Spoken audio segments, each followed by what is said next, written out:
Hello everybody, I'm SJM. Welcome to Don't Starve Together. I've been a long time player of Don't Starve single player, but I don't have a lot of experience in the multiplayer version. A little bit, but not tons, so this is going to be a little bit of a learning experience for me, as well as I think I do have some things to offer in the form of advice for newer players starting out and just wanting to get into this game. Um, handy tips, tricks, general knowledge, information type things. So hopefully this works out and we get a good run going here. But without further ado, let's just jump on into it. I will be playing all by myself. And I will be playing in a survival world, which is just basically a world in which if I die and I don't have a way to revive myself, then the world ends. You can play the endless world type if you want to, not have a countdown timer and always be able to revive yourself. If you're having trouble getting past certain parts of the game, maybe that would be an idea for your world. But for me, I think I should be okay in survival, but we'll see. And of course, we'll be enabling caves. Now, I'm not going to be changing any of the settings, except for I'm just going to reduce this down to maximum of 1 players. So I don't have anybody joining me one way or the other. You can always change this later if you want, but for me, this is what I'm going to be doing. But I'm not going to be changing any of the preset things in here to make my game easier or harder, especially at the start. I will have one mod enabled just because I'm so used to it from the single player version, and that's the client mod for the mini-map, just so I have this available on screen. And I'll point that out when we get in there for going. But without further ado, let's generate a world and jump on into it. Now, in the single player version, I've got, over almost 3,000 hours in Don't Starve. Primarily, 80%, 85% of that's going to be in Reign of Giants, and then a lot of that is actually in the modded some modded versions, especially I forget the name of the rework mod,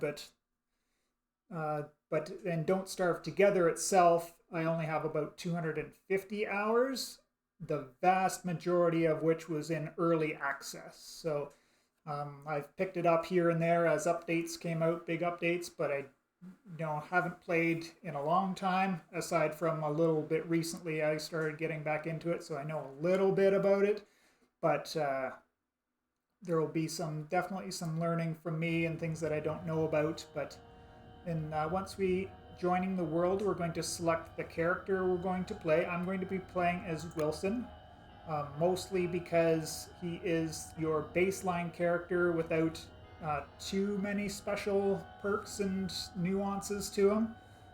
There is the one thing that was added recently, which is the skill set, which we'll be able to see when we get into the game. But other than that, we can change his clothes here if you want. So if I wanted to give him, let's see, a fancy sweater or a blue shirt, anything like that, it doesn't really matter, but you can choose that around there. So I do start the game. I've got 8 insights opened up already. Those are not supposed to unlock for 3 days or so, but we'll go over those in a little bit later. But off of the start here, when you come out, you're going to be looking around. We need to gather up some grass and some sticks and some flint, hopefully. And we're looking for some of this lighter green colored grass. And this will have most of the things that we're looking for. So sticks you can find lying around on the ground because we have a twiggy tree world. Carrots for food. And Yep, sticks lying on the ground. Sometimes those are, depending on your world type, you'll have saplings, which you would have to pick, much like the grass, to get the sticks. But for right now, we're going for prioritizing food, sticks, grass, and a couple of pieces of flint. So that's a piece of flint right there. We're going to need 2 at the very start to get going here. And then for me, my preferred way to play is the first few days we're going to be spent circumnavigating the entire world, looking for where all of the different biomes are. So we know where all of the different resources we may need in the future can be found. So as you can see here, I'm just continuing to pick up just the basic resources. There's not really any huge need to get anything else for now, except for starting to craft our first couple of tools. So let's click this button over here.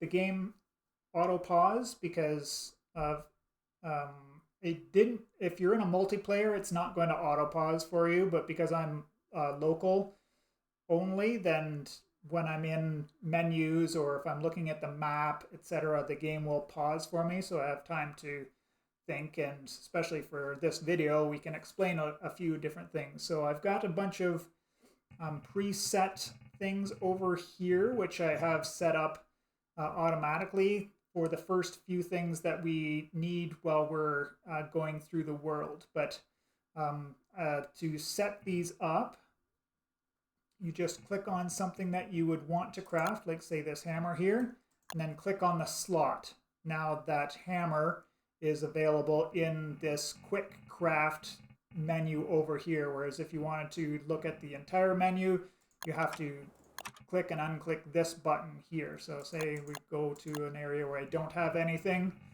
obviously there you're not going to have any quick set presets. So you got up to 4 pages of those, so you don't get a lot of space for them, but it's really handy for the first few things that we're going to need. I do suggest having the basic torch, which is under light sources, or if you just want to search for something, you can click up there and type in what you're looking for and it'll narrow it down for you. So there, backspace gets rid of all of that. But yeah, just to go over that there. So always the first thing I make is the pickaxe, because with a pickaxe you can break rocks to get more flint, whereas if you build an axe as your first tool, you may not find another 2 pieces of flint to make a pickaxe like I have here to get yourself more flint from boulders. See, I'm going through this dark green colored grass, which won't have any flint lying around and very much less resources. So we do come across our first boulders here. So just holding the action key, default it's space, and after 6 whacks there, the rock will break and we will collect up some stones. And because of the rock type that I broke, I got gold out of it, as well as the other flint pieces that I mentioned earlier. If I mined up this kind of looking rock, it would give me niter instead of gold, along with the rocks and flint. But we don't need niter at this point. We won't need that for quite a while, so we're going to focus on these looking boulders, which house the gold. So on the map, they will look like this. Pushing M to open up the map. Again, this is auto pause, so we can, scan around and look at our world. But definitely going to continue on here, looking or gathering up all of these gold boulders until our pickaxe breaks. I usually do 2 pickaxe worths of boulders breaking, but once I've collected the first few pieces of flint, I don't need to collect these flint on the ground anymore, because that will just overload us with those things. So we'll continue on doing this thing here. I guess we may as well build our axe for us now. And I'm going to focus on not these evergreen type trees, but I will try to chop birch nut type trees first. But it all depends if I don't find, like we found a couple right off the start here. Back when I didn't have the flint to spend on the axe, but we'll run across some more here shortly. But in a pinch, if we need to, we can start cutting some of these evergreen trees to get the wood that we need. But for the first day, we won't need any of the wood because we will be using a torch instead of a campfire to pass the night. So there is a day-night cycle.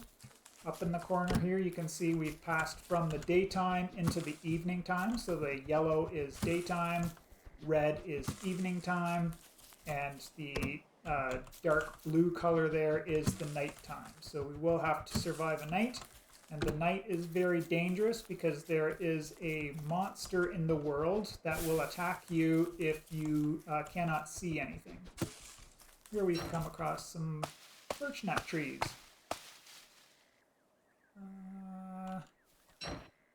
Birch nut.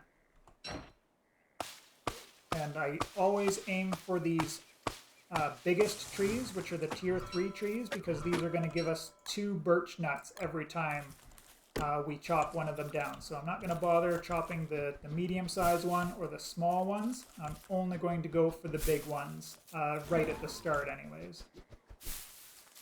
We've come across our first little thing in the world here. This is a tall bird. I definitely do not want to get close to him because he will attack me if I get close to him or his nest that he's standing on top of. He's standing on top of the nest because it's almost nighttime, so he's getting ready for bed right now. But during the daytime, he'll be up and walking around, so if I get too close to him, he'll attack me, or if I get too close to his nest, either or. Here I actually came across what we call, this is a boon. So it's got a skeleton surrounded by some some resources there. So I got a free pickaxe, even though it only started with 70% durability, but that's fine. We'll be able to work with that and just keep breaking some more of these, collecting up to 40 rocks at a time, but we'll be able to spend some of those here quite quickly to keep collecting them, because we're going to need a lot more than 40 through the course of the first few days here. But I am going to keep doing this sort of pattern here, running around the world with the water on my left or my right if I had gone in the counterclockwise direction, but it seems like this time around I'll be going in a clockwise type direction.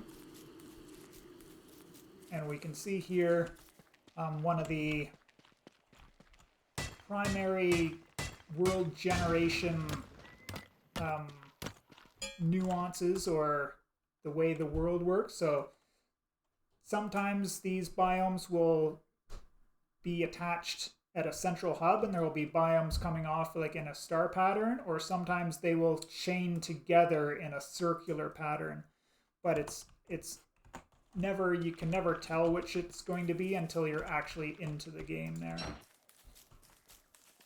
So I feel like I've got enough rocks for now, and here we are, we're about to go into night, so I'm definitely going to want to craft my torch. And now that it's dark, our sanity is going down really, really strong. I guess we can talk about these things here now. So this is our hunger. This is sort of like, looks like a stomach there. This is our health. Obviously, that should have been pretty obvious. And this is sanity. These are our primary stats in the game. Hunger you can refill by eating food, which we've collected up quite a bit so far. Health can be replenished with a number of different things, and sanity, same thing there. You'll lose sanity during the evening and the nighttime, especially if you're in the right dark. You saw that this small arrow got really, really big because our sanity started going down really fast. But now that we've got a small light source, it's going down a lot slower. But during the daytime, we won't lose any sanity. Hunger will always be draining at a certain rate, depending on your character. Some characters lose hunger faster. Not sure how true that is in Don't Starve Together, but in the single player it does for sure. But for right now, we're going to fill up some of this hunger. So I'm just going to right click on the berry, hovering over the berry, right click to eat. So we're at 100 right there right now, well 99. So each of these berries replenished 10 points of hunger for us.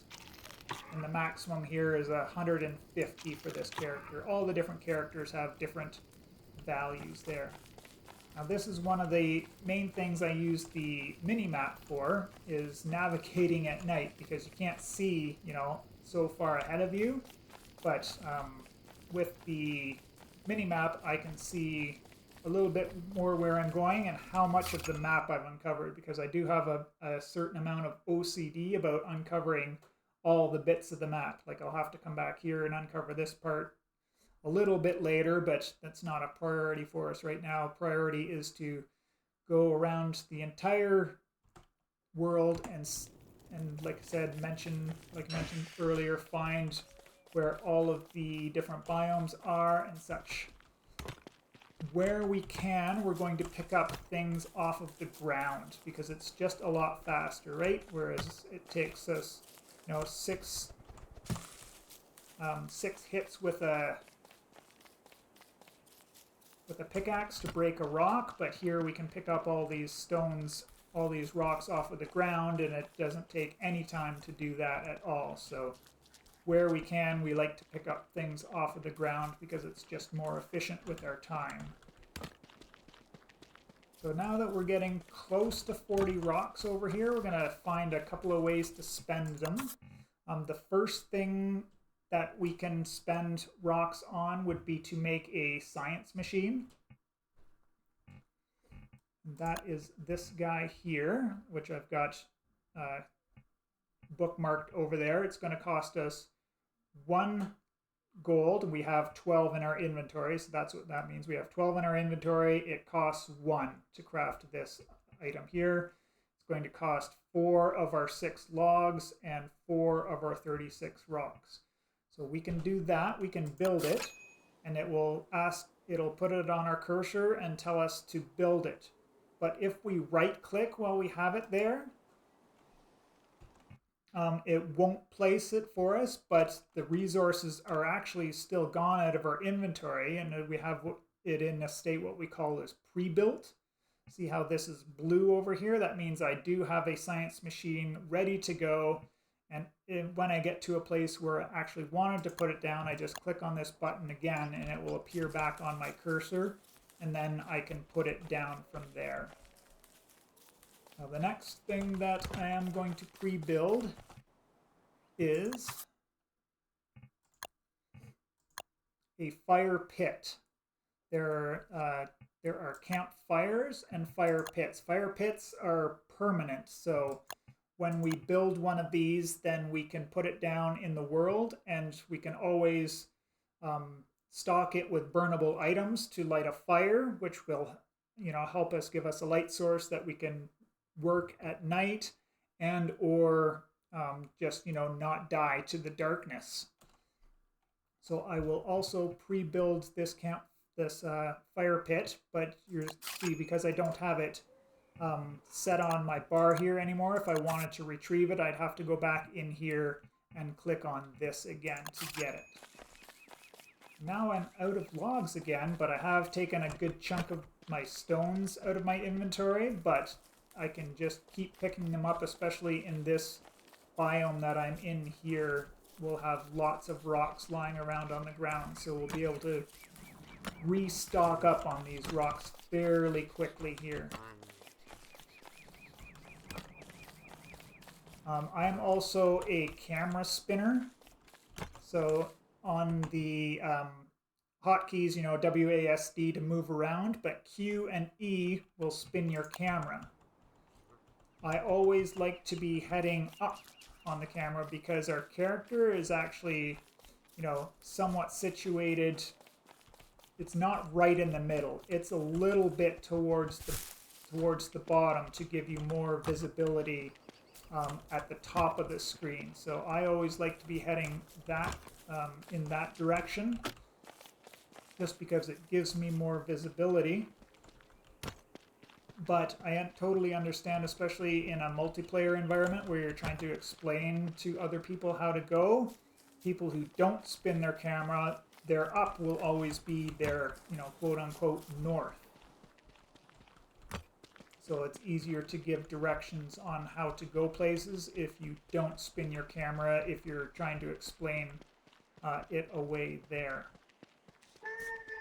See, I got a little bit too close to his nest, and now this tall bird's going to come after me. I just have to keep running away a little bit.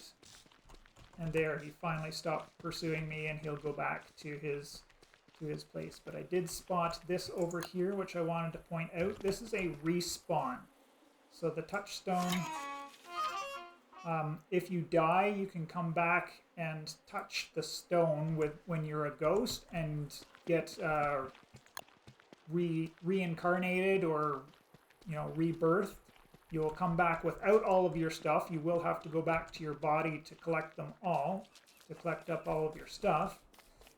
But at the very least, you can come back to life at one of those things.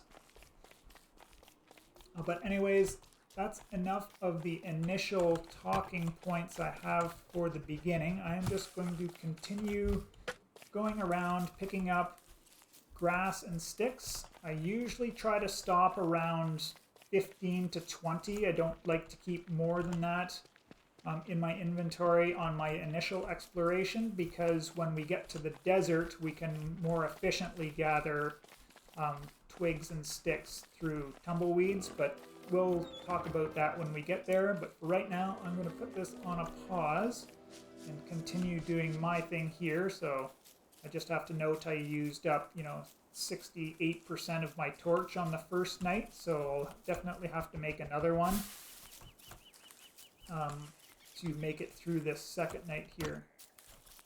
I usually do try to eat my food in the dark on the initial exploration, because I just, with the limited amount that you can see, it's just better that way.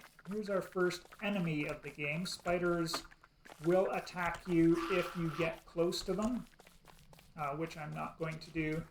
And here we are coming into one of the, or actually the most dangerous biome at the start of the game, mostly because of these tentacles. Luckily, I knew what I was looking for, and I stopped going there, but I am gathering another resource. There we go. And you can see I lost almost half of my health in one attack from that tentacle. So, quite dangerous to be in this biome, especially at night when you can't see so much. I'm just going to run away from these mosquitoes that are attacking me. But I did want to get up to 8 of these cut reeds in my initial exploration. Now that was just a mini swamp, not a big one by any stretch of the imagination. But if I got caught out in the swamp in the middle of the night, I might want to build a campfire and place it down to spend the night, or just not walk if I've got a relatively safe spot. Because running into tentacles that you can't see is a real quick way to die, for sure. Thankfully, we've come across some more of these trees that I want to chop down, because we get these birch nuts. The big reason I like doing the birch nuts in the start is that these can be an alternate food source. You can't eat them while they're in this form, but you can cook them on a campfire or a fire pit, and then they would be edible after that point. They're also really handy for for crock pot recipes as well. So, as I mentioned a few minutes ago, I'm going to put this on a pause while I continue my adventure around the world, and I will bring you back when there are some more talking points. I guess a talking point here is I'm just eating up my food to fill up my stomach for the day. But berries do spoil pretty quickly. You can see how these are green, but some of the green is starting to disappear. I try to keep the number of berries that I have on me pretty low because when I pick a new berry, it will average its freshness with the other berries in my inventory. So I try not to have too many in there at a time. So I'll probably stop collecting berries, like I won't grab any of the berries off of this bush or this bush. And I only knew they were there because I have the mini-map there. Yeah, that's all I wanted to touch on there. So we'll see you again at the next point. I guess we may as well talk about the insights here. So insights will give you different perks. Not all of the characters have them at this point, but a lot of them do. And I'm going to just be speaking to Wilson's because they vary depending on which character you're playing. So for me, I think the first ones that I went for over here was in the beard section. One of the big benefits of Wilson is he grows a beard, which will help you keep you warm, and that's going to be really important in the seasons. So there are 4 seasons, autumn, winter, summer, or spring, and then summer. And in the winter, obviously things get cold and beards keep you insulated. So one of the perks, well, 3 of the perks over here will give us higher insulation from our beards. So these are the first 3 I like to go for, but it's not necessary to go for all 3 right away. We could probably save some of them for later because in the first 18 days you will get access to about 5 points. So you'll be able to open up a few different things. The other ones that I like in the early game is in the alchemy tab here. So we can transform twigs into logs and we can transform log into twigs.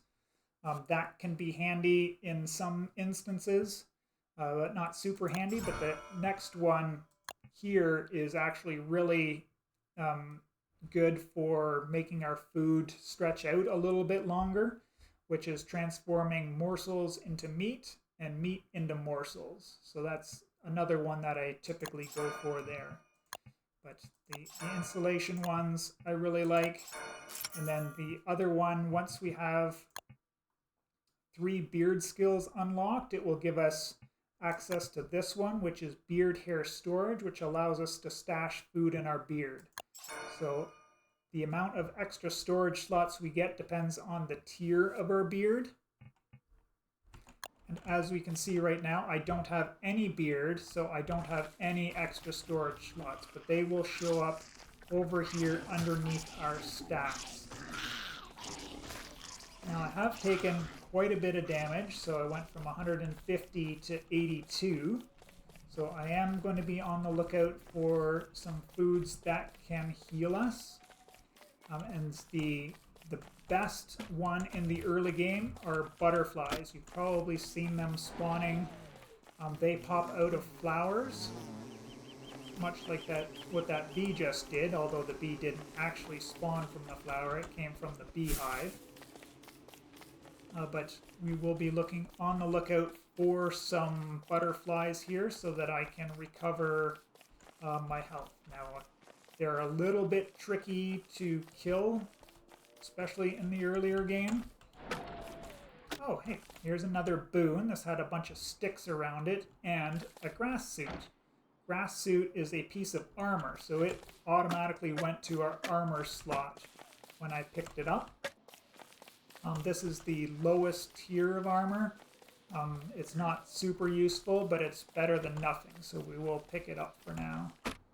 And now that I'm up to about 19 sticks and 20 grass, I actually don't need to collect any more of that, and I'm just going to keep on trucking and trying to, and I'm good on my food now too as well, so there's probably nothing else I need to actually pick up. At this point, I'm at 37 rocks as well, so I don't even need those at this point, so we're pretty smooth sailing. It's actually been quite nice on my RNG so far on all of the basic necessities. So I will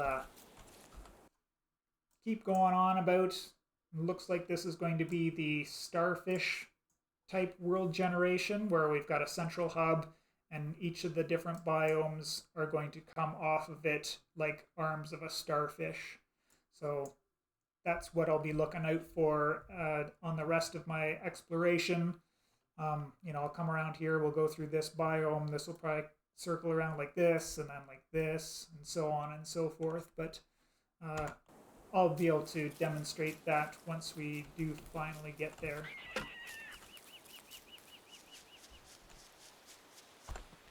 These little pathways do increase your walking speed, so I like to jump on them where I can, but it is, as long as I'm able to keep my vision radius and my map reveal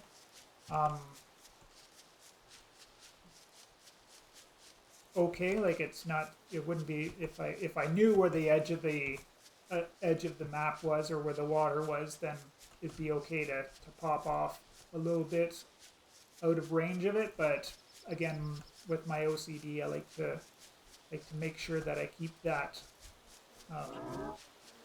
well visible so that I can see everything. All right, we just came across what is called a set piece. So this has got a bunch of structures here, some fancy turf. This is carpeting. And this set piece comes with a Maxwell statue, which doesn't do a lot in itself, but it also has brought us a new enemy called a Clockwork Knight. These are one of the guys that we probably do want to kill on our initial exploration, as well as these butterflies I was talking about earlier. So we do have to do a force attack, which is if we go into the settings and we look at our controls, force attack. So holding the left control and clicking on the attack button, which I've been playing like this since my early days. The default is like this, but I like keeping my attack on space, because especially when doing this force attack, and that's holding the left control and hitting space, is easier than holding the control and hitting F at the same time. Just especially if you have smaller hands, the control and the space for attack is a lot easier. So force attack that butterfly, killed it. Yes, I don't need any of the changes that I did. Killed the butterfly, and when I killed the butterfly, it dropped these butterfly wings, which we can see there. We're at 95 and 82. Eating that restored, you know, about 10 hunger again, but it also brought us up 8 health, which is really great. The butterflies aren't going to spawn now that we're into the night, but I will tackle this Clockwork Knight. So he's pretty chill while I stay pretty far away from him, but once I start getting close, he's going to get angry and start attacking us. So what we want to do is kite him, which means that we're going to be dodging his attacks, and then attack him when he's on an attack cooldown. Now these guys are a little bit more dangerous, but we want to get close, make him attack, and then come in for our attacks. But he runs away when he's in his cooldown.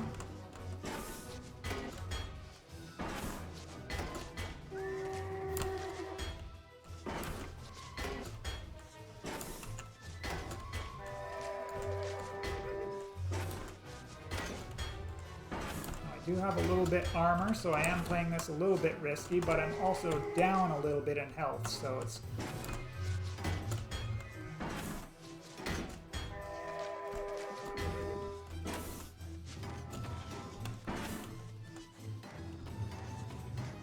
get him a little bit more out in the open so we don't have to contend with the trees blocking our view.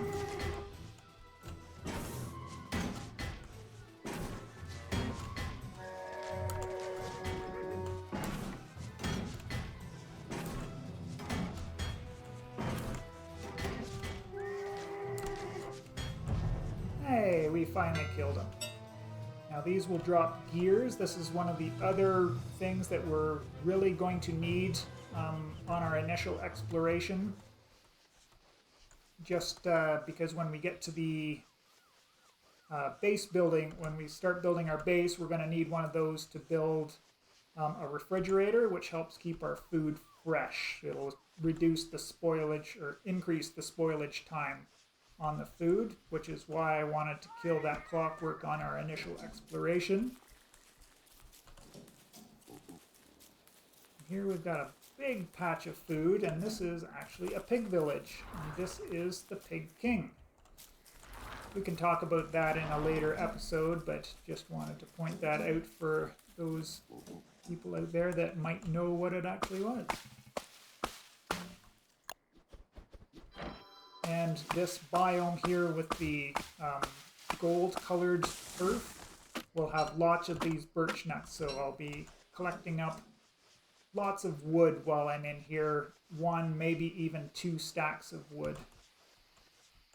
Now we can't work at night, but if we put down a light source like this campfire, now we can work.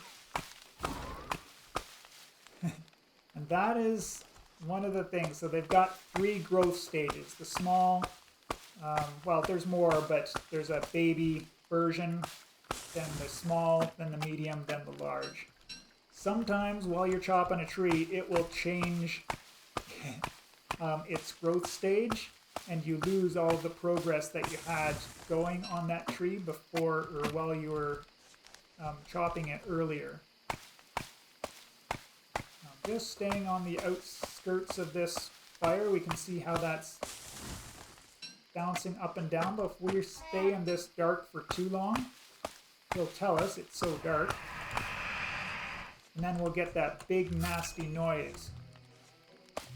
And that noise is Charlie that I mentioned earlier. If you stay out there and that hissing gets really loud and then stops, then Charlie will attack you, and she will do a ton of damage to you, as well as it will drain your sanity quite a bit as well.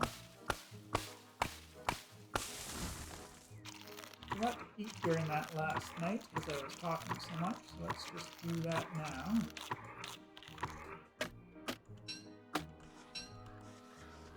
Just making sure I didn't go over, well, not that going over 150 would be super horrible, but... So now we can see, I collected a seed, which I don't need. Let's just eat that and get it out of our inventory. We're kind of over full in our inventory now, but I will continue up getting this second stack of logs, because it also gives us extra birch nuts.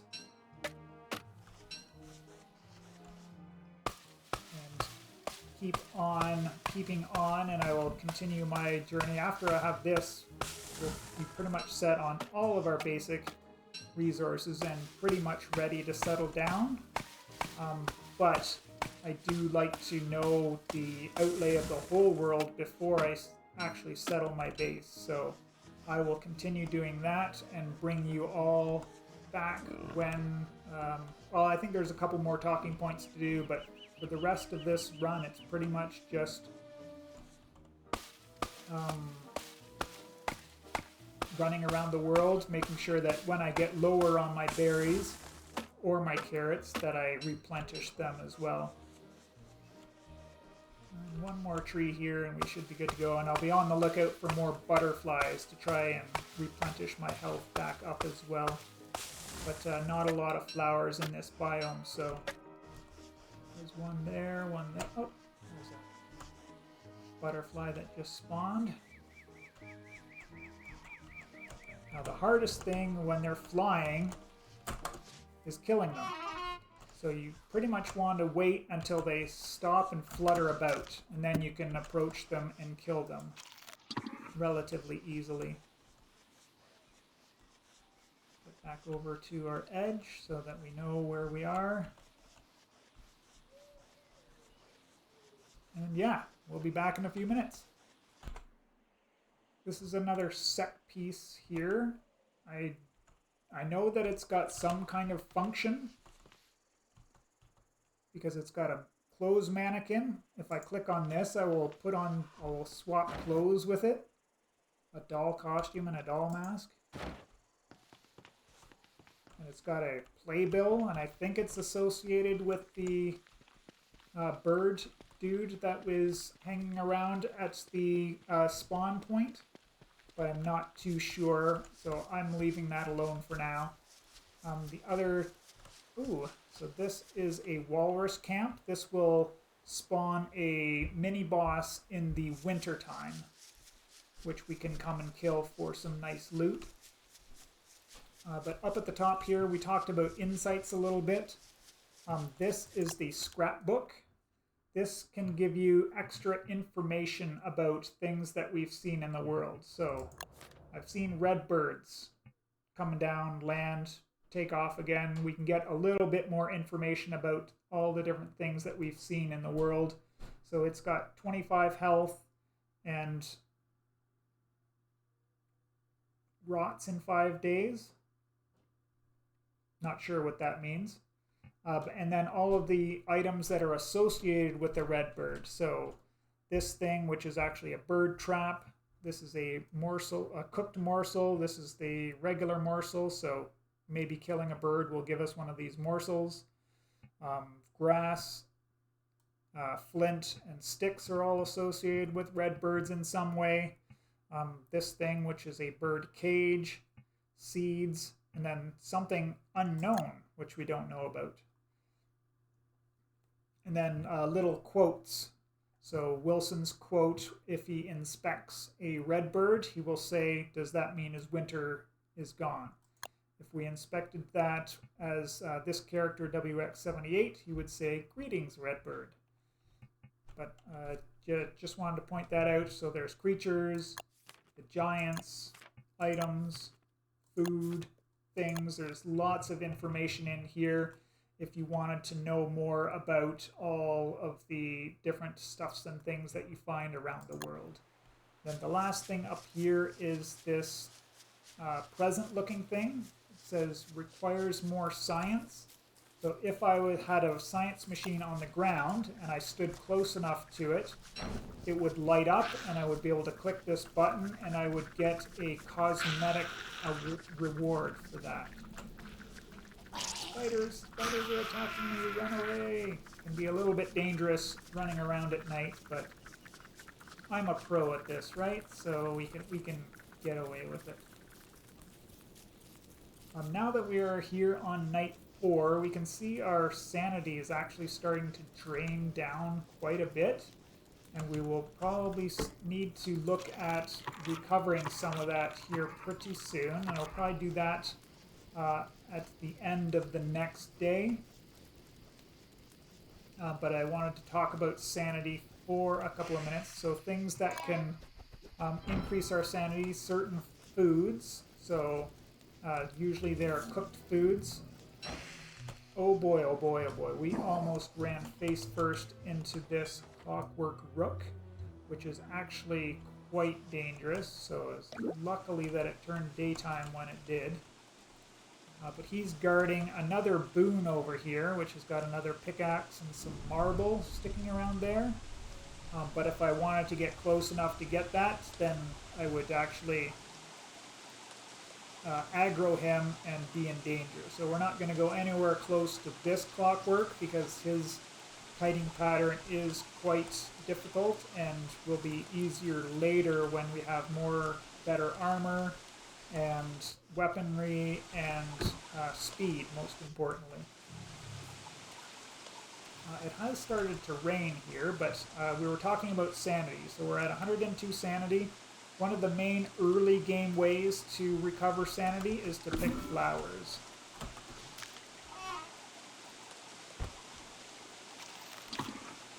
So we went from 102 to 107. So we get 5 sanity for each flower that we pick up. So now that we're down in sanity, it's a good point to start picking some of these petals up, because this can make a clothing item, which will help restore our sanity as well. Now that was super lucky. The butterfly appeared just as I was about to pick my flower. So you can see that there's a little bit of tension there between picking flowers and leaving the flowers there so that butterflies can spawn. But for this early game, and we're in an exploration phase, so we're not, we don't have a base, we don't need those butterflies spawning necessarily there, so I think it's a good point to start picking up some of those flowers there. We just got done with a little bit of autumn rain, so the rain can be quite variable on how hard it rains and how long it lasts. Oh hey, we've finally got our first tier of beard, and with that perk that we have an extra storage slot. So I am going to put those berries on up there for now. And we've got a little bit of food in our beard, which when we get hungry a little bit later, maybe we can nibble on some of it.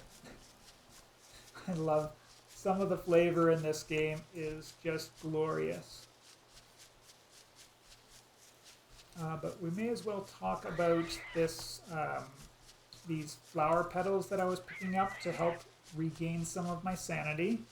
But as I mentioned earlier, there's a clothing item. So in the clothing tab here, now it's called a garland.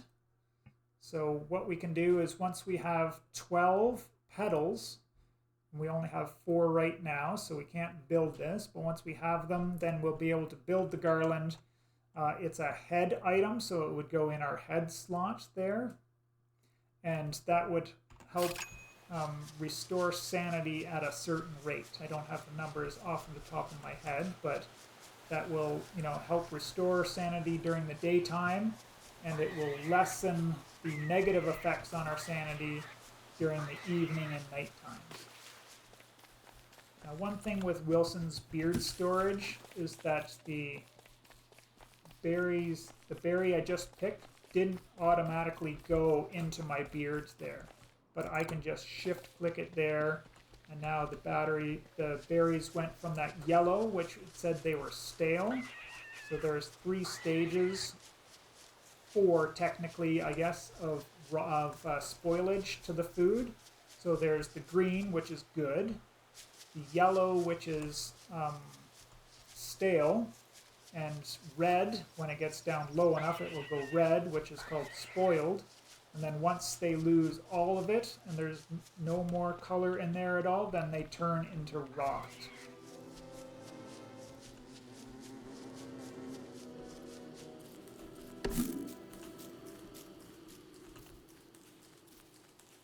I guess there is another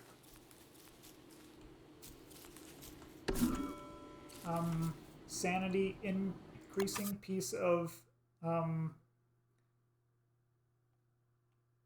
clothing. I guess it's a tool, but it's technically clothing as well. There's this pretty parasol. So we can spend 4 sticks, 3 grass, and 6 petals to build this pretty parasol. This will help recover sanity, the same as a garland. I think it's a little bit less than the garland, but during the daytime it will help increase our sanity, and then in the evening and night times it will reduce the negative effects that those are having. But I'm not going to build the pretty parasol here just yet. We're going to get the full 12 and build a garland. I almost always grab carrots as I'm going around, even though I'm not eating any of them right now. I eat the berries because they spoil faster. But once we're done our initial exploration of the world, it's good to have a stockpile of some food, and carrots spoil relatively slowly. And I think we've finally come across the proper swamp. So this is going to be a big biome, and it's going to be dangerous for me to go through here, especially because we're already into the evening. And I don't want to be in here at the nighttime necessarily.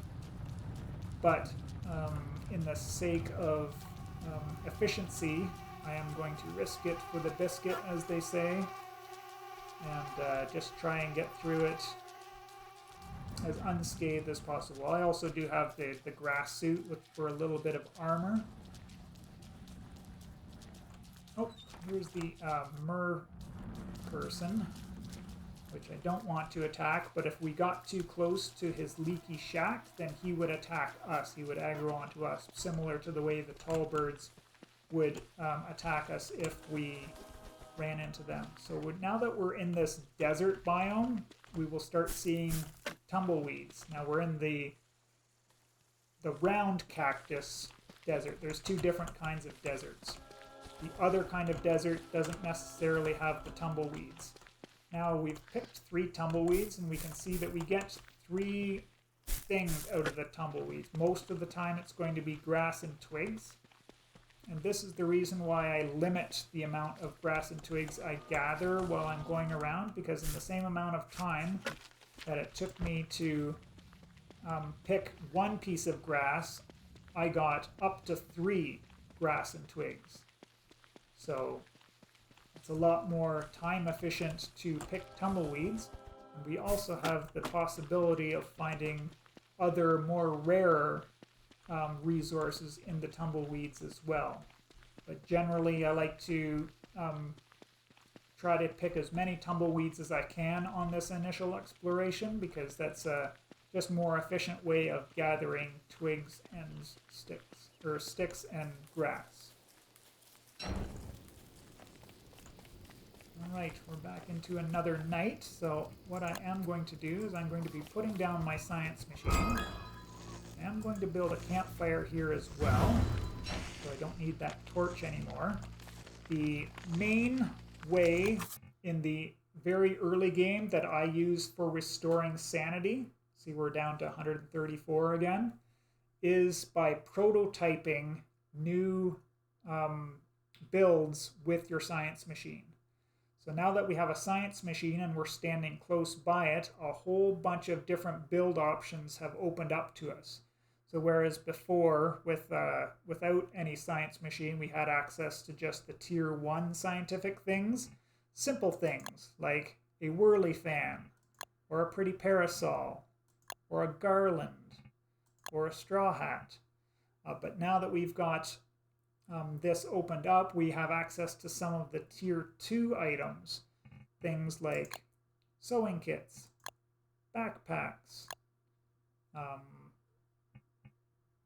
These are all different kinds of backpacks. Hats. It'll also, open up different tool options as well if we were looking at the tools. But for right now, one of the big important ones is I will want to get a backpack. And so this will, if I prototype this, it will build the backpack, and it will also give me a bonus amount of sanity. And I think it's 15 sanity we get for each prototype. So we're at 134. So if I prototype this here, get this back onto auto pause. We did prototype it. We did get the 15 sanity from it. Because we were at 134 before, and our sanity is draining, so it probably went down to 133, and then plus the 15 got us back to 148. Now, Wilson has a maximum sanity of 200, so we've got another 50 sanity or so to go, which we can prototype 3 more things and not be wasting any of our things. But this made a backpack. The backpack goes in our body slot, but because our body slot was occupied with the grass suit, I actually have to take the grass suit off. Actually, we can put this berry up in our beard. Then we can take the grass suit off and put it there and go and pick up this backpack. Now this will give us an extra 3, 4, 5, 6, 7, 8. An extra 8 slots of inventory space. So now I've got more space to pick up more things as I travel around the world. So super handy, one of the best first things to get while we're out and about in the world. So the next thing that I want to look at prototyping is the next tier of science station. So the science machine is the gives us access to the tier 2 sciencey things. The alchemy engine is the next step up, which will give us access to even more things to prototype, and is usually the one science machine I like to have in my base when we finally get there. So I do want to pre-build this while I'm going around the world. All right, sorry about that. We needed to get a drink because my voice was going on me. Let's talk a little bit about this alchemy engine and making one of these right now, pre-building it so that we have it ready to go when we do get to our final base final base, much similar to that campfire pit that we were talking about earlier. I also noticed we're almost an hour into this recording, so I'm going to wrap this one up here once we finish this talking point. We'll bring back the second half of exploration in the next episode. But we can see down here, this requires boards, which we've never made before, so we would have to prototype that. And basically there's, when we hover over this, because we haven't made it before, it shows just below there, it's got 38/4 because I have 38 logs in my inventory. It requires 4 boards or 4 logs to make 1 board. And this alchemy engine takes 4 boards, so we'll need at least 16 logs to make this alchemy engine. Similarly, this cut stone, which we have never seen before, it requires 3 rocks to make each cut stone, so it's going to take 6 rocks to make those 2 cut stone. And these got these little light bulbs over it, which means we have the necessary ingredients that we need to prototype those items. And this one doesn't have one, the electrical doodad, and hovering over that, it doesn't give us any clue on what we need for that. But because I know what I'm doing here, there's no other way to explain it. But let's just go here, and if we click this button here, prototype ingredient, it will build the necessary things that we need to make this alchemy engine. So if I click this, oh, it's staying paused. I don't know why this does this so often.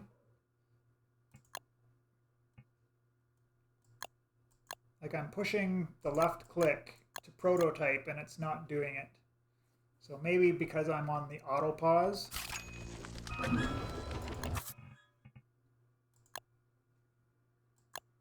Yeah, it must have something to do with the auto pause. So let's take it off the auto pause. Well, every time I take it off the auto pause, it makes one of the boards. Strange and frustrating at the same time. But I have them on my other thing there. So now that we've got the 4 boards made, we can now prototype the next ingredient, which is these cut stones.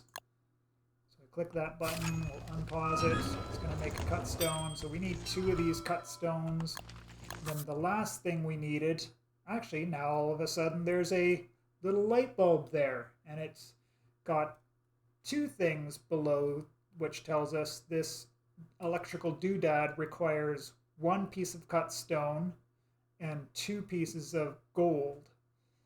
Now this is the reason why I was gathering all of the gold at the beginning, because I knew that I needed the gold to make this item here. And gold is also used in a lot of other things in the early game, so that's the main reason to get the gold, I guess. But now that we've unlocked the item, so we need 2 of these electrical doodads, so we'll need 2 cut stones and 4 pieces of gold, which we are good on. But then if we use the 2 cut stone to make the electrical doodads, then we won't have the cut stone we need to actually make the alchemy engine itself. So we're going to need to make 2 more cut stone in total. But if we prototype this ingredient here, make that. And now we'll need to make 2 more cut stone there. And then now we can prototype this alchemy engine. And similar to before, I'm just going to right click it so that it's not actually built, but it will stay in our inventory, so to speak, in our brain. I don't know how to explain this, but it is a function in the game that we can do. But just we've got it available for us to be able to put down later when we want to. And the last thing to point out there is now we are back to our maximum sanity, and we actually went over by a bit. Remember, I was talking before, we were at 148 sanity, so we had about 3 prototypes left to be able to max out. The only reason I went over is because I did pick up these 10 extra petals. So that's a 50 extra sanity that I gained there. So, you know, we didn't have to pick tons and tons and tons of flowers to regain our sanity back to normal, or back to full. But we used the prototype bonus for the sanity improvement to get that back to full. And we've gotten, you know, quite a few butterflies at this point, so our health is getting back to normal. Our hunger always going to be going down, but we can eat those there. And I guess the last thing that we can do before we wrap up this episode is open our gift. So we click that on there. And now I have a cosmetic item. This is a replacement for the pickaxe, which is called a fanciful pickaxe. We can't use it now, but the next time I go to make a pickaxe, I will have the option to make a fanciful version. So if we go to the tools, I go to the pickaxe, we can see this is on the classic at the start. If I use these arrows over there, we can see I now have access to a fanciful pickaxe if I so choose to make one. So you may have seen me do that earlier in the episode, but that's what the